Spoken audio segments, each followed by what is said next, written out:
Assalamualaikum warahmatullahi wabarakatuh.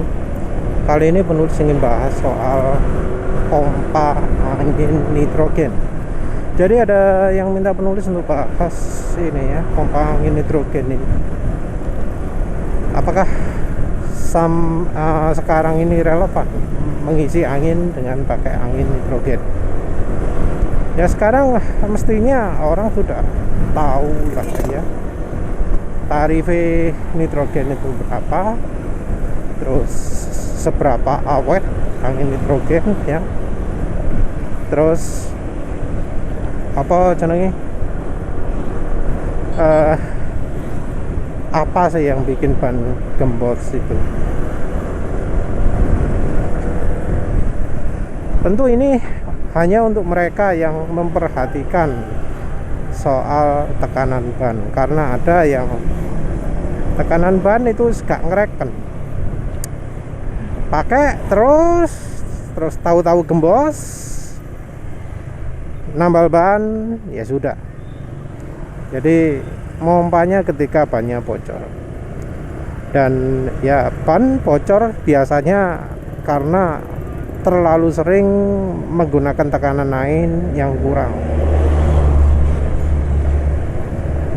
Ini biasanya terjadi pada mereka yang motornya adalah motor pakai tube, pakai ban dalam. Jadi kalau pakai ban dalam, umur bannya sudah agak tua, ban luar, terus tekanan anginnya kurang, maka dinding-dinding ban itu akan retak ya.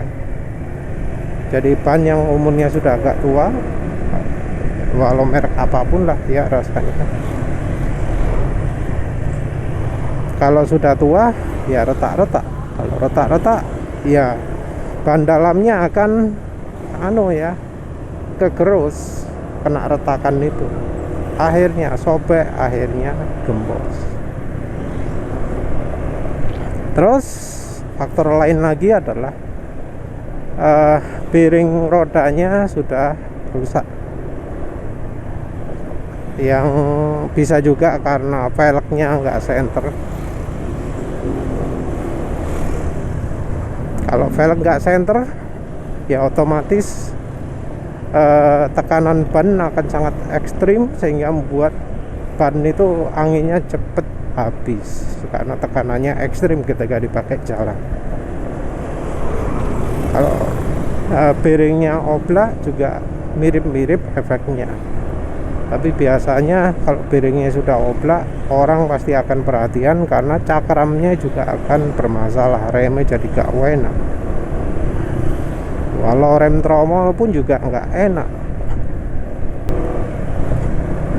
Itu faktor fisik. Faktor lain ada juga di ban tubeless. Kalau ban tubeless itu sangat dipengaruhi oleh kualitas velg dan ban. Motor penulis ini ketika masih pakai ban bawaan, velgnya masih asli, itu ternyata kemampuannya sudah turun ya. Jadi velg bawaan, ban ori, ternyata ya mungkin velg motor penulis ini nggak sepenuhnya bagus, karena ban sering berkurang ya, tekanan anginnya. Ini karena penulis membandingkan dengan ban depan. Sebelumnya penulis menduga, oh ini mungkin karena ban belakang itu lebih terbebani ya, jadi lebih mudah gempos. Tapi kemudian penulis pakai cairan anti bocor, ternyata tekanan ban jadi sangat awet. Jadi penulis ini termasuk yang velgnya itu gak tepat ya, velgnya ada masalah. Jadi kalau tanpa cairan anti bocor itu mudah gembos. Jadi ya sekarang penulis termasuk yang rekomendasikan pakai cairan anti bocor, tapi ya tentu merek tertentu, nggak semua merek. Dan penulis sendiri adalah pemakai merek M1. Soal velg rusak, penulis lihat ternyata diomong rusak velgnya tapi dicuci saja sudah cukup. Ya berarti velgnya gak rusak asli nih, cuma tampilannya tok gilani gitu ya. Yang soal lengket-lengket macam-macam rupanya nggak terjadi di merek yang penulis pakai ini. Terus efektif ya, nggak kayak merek misalnya dari Planet Ban yang ternyata nggak efektif. Maksudnya efektif adalah kalau kena paku atau apa langsung buntu ya. Dan solusi ini penulis lebih rekomendasikan daripada memilih untuk tambal ban, karena penulis kebetulan terakhir bocornya rodok gak enak sehingga ditambal ban pakai model coblosan itu ternyata masih kempos sampai 3 kali. Sampai 3 kali. Ya wes, penulis pakai cairan anti bocor, setelah itu tuntas masalahnya.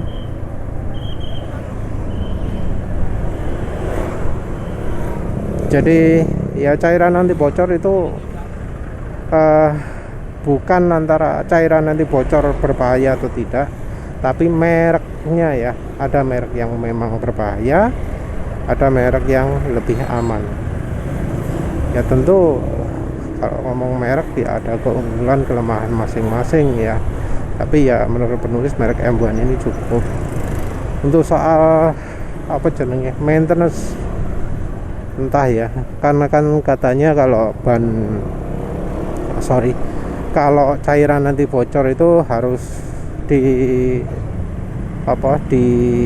refill ulang setiap misalnya 1 tahun gitu ya. Ada yang 2 tahun, ada yang 6 bulan. Kalau Planet Ban 6 bulan ya. Nah, kalau masalah-masalah itu semua sudah ditangani ya, yang berikutnya adalah dari sisi apa jenenge angin bannya ya. Nah, angin ban itu opsinya ya 2, antara nitrogen dan tidak. Jadi ya berdasarkan informasi teori ya, angin nitrogen itu bisa lebih lama karena nitrogennya itu lebih sulit keluar daripada ban. Sementara udara bebas itu yang mempunyai kandungan oksigen lebih banyak, oksigen itu yang akan merusut. Jadi walau oksigen di udara itu sendiri kandungannya nggak banyak, bukan mayoritasnya nitrogen, tapi angin nitrogen mempunyai kandungan oksigen lebih sedikit sehingga yang bocor itu lebih sedikit. Jadi orang tuh kadang lupa ya bahwa angin nitrogen itu sebenarnya kandungan nitrogennya cuma beda sedikit daripada yang yang udara bebas. Jadi kadang dibandingannya antara nitrogen dan oksigen, padahal ya enggak. Padahal di antara nitrogen berapa 77% lawan nitrogen 100%. Tapi ini kalau memang 100%, sementara itu ya realnya ya sulit kan ya secara on demand untuk bisa mendapatkan nitrogen 100% gitu. 99,99% itu sudah masuk grade laboratorium.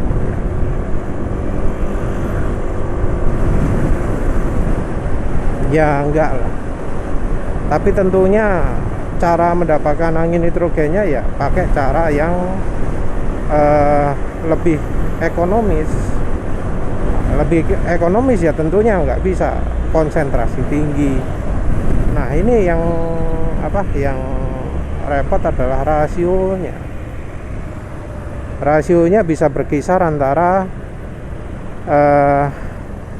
90-an lah, anggap aja 90 sampai ada yang mengklaim 99% nitrogen. Kalau memang 99% nitrogen, maka ya nggak akan ada bedanya antara yang angin nitrogennya itu dipompa dengan yang angin nitrogennya pakai tabung. Kan bisa jadi yang pakai tabung ya pakai metode yang sama. Tapi kan kita nggak tahu. Karena ya pompa angin nitrogen kan banyak. Kita nggak tahu mana yang sekian persen, mana yang sekian persen. Nebak kan. Yang keluar berapa persen, misalnya klaim 95%, yang keluar cuma 85, kan kita nggak akan tahu. Ya apa carane? Dan operator, yang penyedia jasa angin nitrogen kan juga macam-macam. Kita ya mau gimana? Beli angin nitrogen itu cuma seperti beli kucing dalam karung kan ya, kecuali kalau langganan.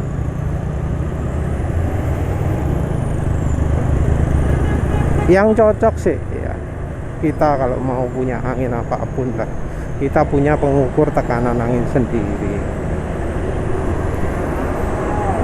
Kita nanti bisa bandingkan kalau pompa sendiri itu berapa lama, kalau pakai di angin nitrogen berapa lama. Jadi kalau dari pengalaman penulis sendiri ya, penulis itu ngisi angin nitrogen di Shell gratis ya. Gratis. Itu isi anginnya kalau dibandingkan ya sebenarnya nggak terlalu beda jauh lah ya antara Mopa sendiri dengan pakai di Shell. Cuma ya karena beli di Shell itu bisa beberapa kali dalam sebulan, ya penulis nggak pernah merasa perlu untuk ngisi di rumah. Nah jadi pakai angin nitrogen atau enggak, itu menurut penulis lebih kepada ke fungsi price performance ya. Kalau di rumah ada pompa, ya di rumah aja cukup. Tapi kalau misalnya ada gratis ya mending gratis, karena ngukurnya iso tepak ya, gak butuh keluar tenaga. Dan ya kita cuma butuh beli bensin, harganya bensin cuma beda sedikit daripada Pertamina. Kalau opsi lain misalnya yang gak ono Shell, gak ono BP, gak ono Oppo gitu ya, karena rasanya cuma swasta yang menyediakan isi pompa bensin ya, yang Pertamina sudah enggak. Kalau Pertamina tok yang ada, dan ya wis harus pakai gerai angin nitrogen gitu ya. Ya kita perlu menilai sendiri lah, ngisi angin di gerai nitrogen itu butuh berapa lama. Misal kita juga nggak punya pompa sendiri di rumah, kalau angin nitrogen itu berapa lama sebelum ya ban jadi terasa terlalu gembos lagi.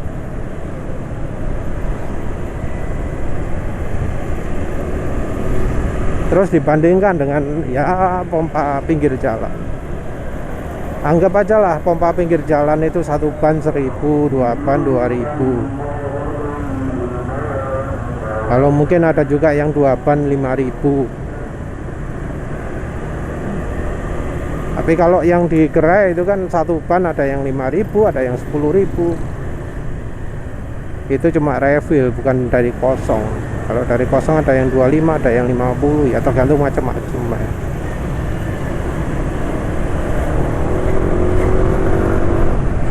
Penulis sendiri nggak pernah rekomendasikan mulai dari kosong ya, terus aja pakai nitrogen terus, kan ya nanti jadi nitrogen semua karena oksigennya harus metu kabeh. Kalau masih cepat kempos ya pindah ke isi angin nitrogen yang lain, karena bisa jadi yang di situ lebih banyak oksigennya.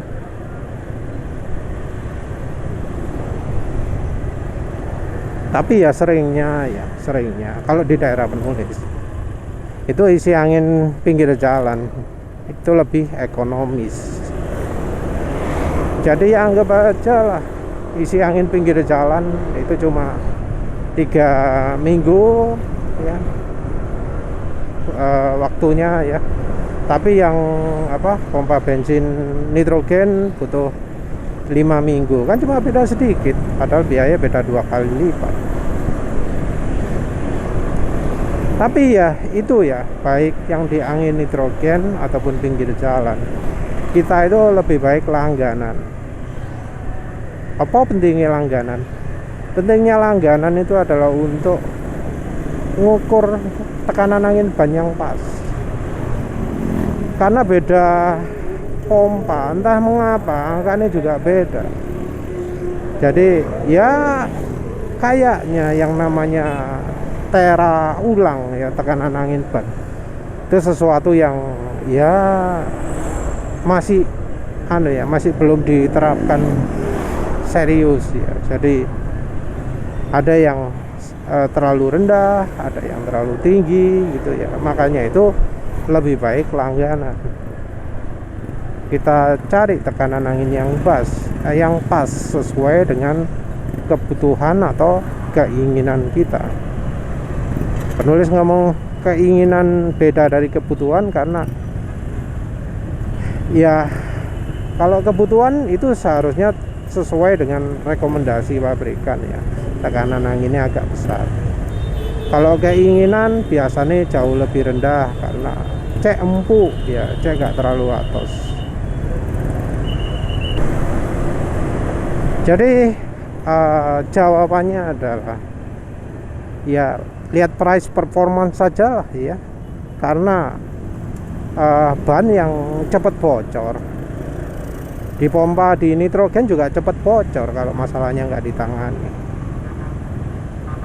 Ban yang nggak cepat bocor pakai angin biasa pun ya tetap awet, lumayan awet lah, nggak sampai harus tiap hari, nggak sampai harus tiap minggu.